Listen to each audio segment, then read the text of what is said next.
warahmatullahi wabarakatuh. Perkenalkan, nama saya Setiadi. Pada video ini, saya akan mempresentasikan mengenai sengketa pada proyek konstruksi sebagai pemenuhan tugas pada mata kuliah aspek hukum jasa konstruksi.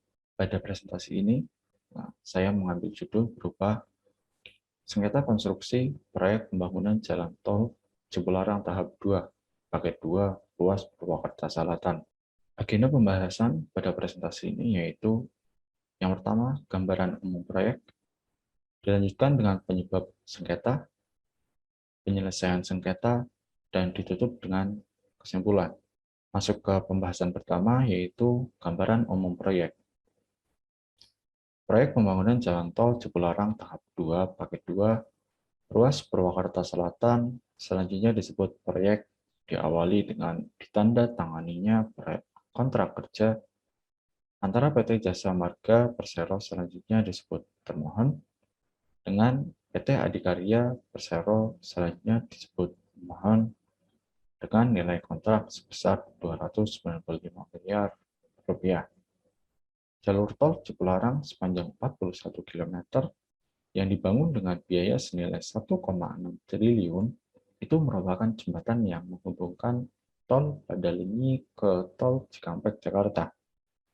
Proyek ini merupakan jalur strategis karena memperdekat atau mempersingkat waktu tempuh Jakarta-Bandung, sekaligus akan menjadikan jalur tol cukup padat di Indonesia. Memasuki pembahasan kedua yaitu penyebab sengketa.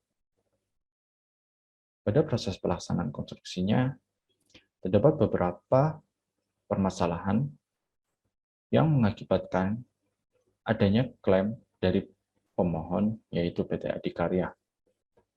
Beberapa klaim yang dilakukan oleh PT Adikarya adalah: yang pertama, termohon ingkar janji memenuhi pembayaran penyesuaian harga berupa eskalasi atau penambahan harga satuan.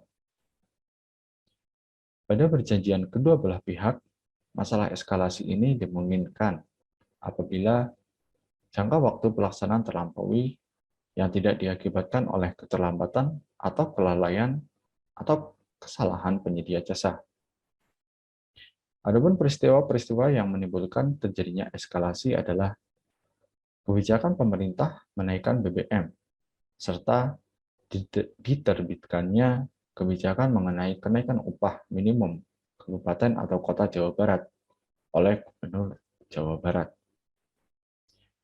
Lalu klaim yang kedua adalah termohon ingkar memenuhi pembayaran atas pekerjaan tambah yang dilaksanakan di masa pemeliharaan atas instruksi termohon.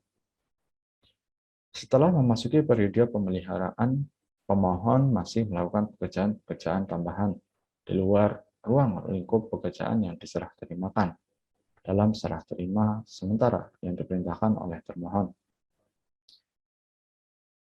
Lingkup pekerjaan yang dilakukan oleh pemohon atau PT Adikarya adalah pekerjaan pelapisan ulang aspal dan pekerjaan tambah pengadaan dan pemancangan sipil.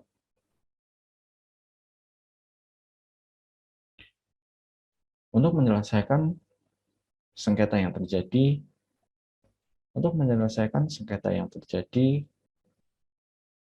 seperti tertuang pada kontrak kerja, kedua belah pihak sepakat untuk menyelesaikannya secara musyawarah terlebih dahulu. Terbukti dari adanya notulen diskusi pemohon dengan termohon tentang klaim yang diadakan pada tanggal 14 Februari 2006. Dan dilakukannya rapat koordinasi dalam rangka percepatan penyelesaian proyek Cipularang tahap 2, seksi 2, yang diadakan pada tanggal 7 Juni 2006. Namun sayang, pada proses musyawarah tersebut tidak ditemui kata sepakat oleh kedua belah pihak, sehingga kedua belah pihak melakukan penyelesaian sengketanya melalui forum arbitrase dengan menunjuk Bani sebagai arbiter institusionalnya. Proses penyelesaian sengketa melalui arbitrase ini telah melalui beberapa tahap, seperti terlihat pada poin-poin pada sebelah kanan, yaitu Yang pertama, pencantuman klausul arbitrase ini sudah ada pada pasal 16 Perjanjian Pemborongan nomor sekian. Lalu sebelum dilakukannya arbitrase, dilakukan terlebih dahulu musyawarah. Seperti penjelasan sebelumnya, bahwa tidak ditemui kata sepakat oleh kedua belah pihak. Lalu dilanjutkan penyerahan permohonan arbitrase dari pemohon tertanggal 7 Agustus 2006 di bawah register nomor sekian. Setelah dilakukan proses permohonan, selanjutnya adalah pembentukan majelis arbitrase. Lalu pada pembahasan selanjutnya, yaitu membahas mengenai hasil sengketa. Melalui putusan banding atas perkara dengan nomor register sekian, pada hari Senin, tanggal 28 Mei 2007, diperoleh hasil kesepakatan berupa ganti rugi biaya yang dikeluarkan pemohon karena eskalasi atau kenaikan dengan kenaikan harga BBM dan kenaikan tingkat UMR sebesar Rp2.310.409.000. Lalu yang kedua adalah ganti rugi karena adanya tambahan pekerjaan atau crowding dan lain-lain atas perintah termohon di masa pemeliharaan sebesar Rp13.259.988.000. Memasuki pembahasan terakhir yaitu berupa kesimpulan. Pada proyek tol ini terjadi klaim dari pihak pemohon yaitu PT Adikarya yang timbul karena adanya permintaan penyesuaian harga satuan atau eskalasi karena adanya perubahan harga BBM dan UMR. Selain itu juga pekerjaan tambah yang dilaksanakan di masa pemeliharaan atas instruksi termohon atau jasa marga, dan untuk menyelesaikan sengketa tersebut, maka dilakukan musyawarah antar kedua belah pihak. Akan tetapi musyawarah pun tidak menghasilkan penyelesaian.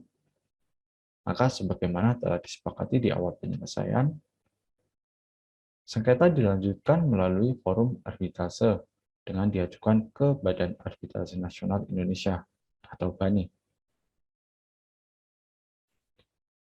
Sekian presentasi dari saya, kurang lebihnya mohon maaf. Assalamualaikum warahmatullahi wabarakatuh.